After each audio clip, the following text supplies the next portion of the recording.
ఇదిగోండి, ఇవాళ మీకు ఉల్లిపాయ వెల్లుల్లిపాయ లేకుండా సాంబార్ ఎలా పెట్టాలో చూపించబోతున్నానండి. ఇది ఎర్ర కందిపప్పు అండి. కొంతమంది ఎర్ర కందిపప్పు అంటారు, మసరపప్పు అంటారు. మామూలు కందిపప్పు కంటే దీంట్లో ఐరన్ చాలా ఎక్కువ ఉంటుందండి, అందుకని వాళ్ళు తీసుకున్నాము.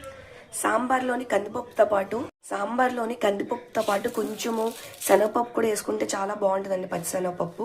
అందుకనే కొంచెం పచ్చిశనగపప్పు కూడా వేసుకున్నాము. ఇది వాటర్ కడిగేసి, కొంచెం వాటర్లో కడిగేసి కొంచెం పసుపు వేసుకుని స్టవ్ మీద పెట్టుకుని విజిల్ తెప్పించుకుందాం అండి. ఇదిగోండి, విజిల్ వచ్చే లోపల మనము చింతపండు కూడా నానబెట్టుకుని దాంట్లో కావాల్సిన వెజిటేబుల్స్ అన్ని కట్ చేసుకుందామండి. ఇదిగోండి, పప్పు కుక్కర్ పెట్టేసుకున్నాము, మెత్తగా అయిపోయింది. కావాలంటే ఇది మిక్సీ కూడా పెట్టుకోవచ్చు అండి మీరు ఇంకా మెత్తగా ఉండాలనుకుంటే. కానీ నేను మిక్సీ పెట్టుకోవట్లేదు, ఇలాగా ఉంటే బాగుంటుందని చెప్పి.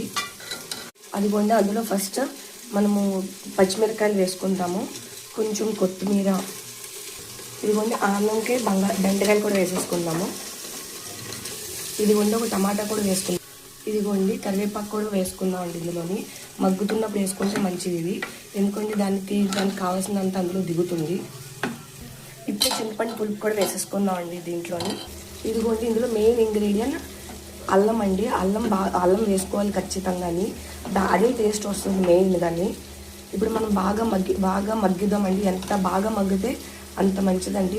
కొంచెం హై ఫ్లేమ్లో పెట్టుకుని మగ్గించుకుందాం.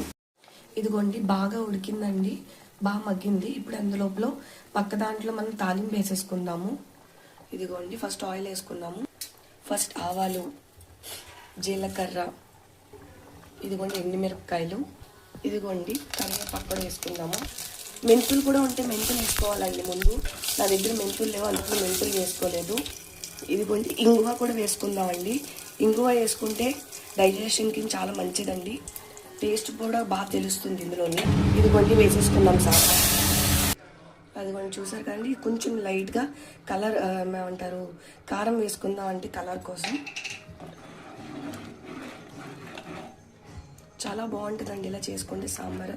అప్పుడే గుమ్మగుమ్మలాడుతూ స్మెల్ వస్తుంది, చాలా ఇష్టంగా తింటారు అందరూ కూడా, ఇంట్లో అందరికీ. మీరు కావాలంటే ఇంట్లో ఒడియాలు ఉంటే ఒడియాలు వేగించుకోవచ్చు, అండ్ ఫ్రై కూడా పెట్టచ్చండి.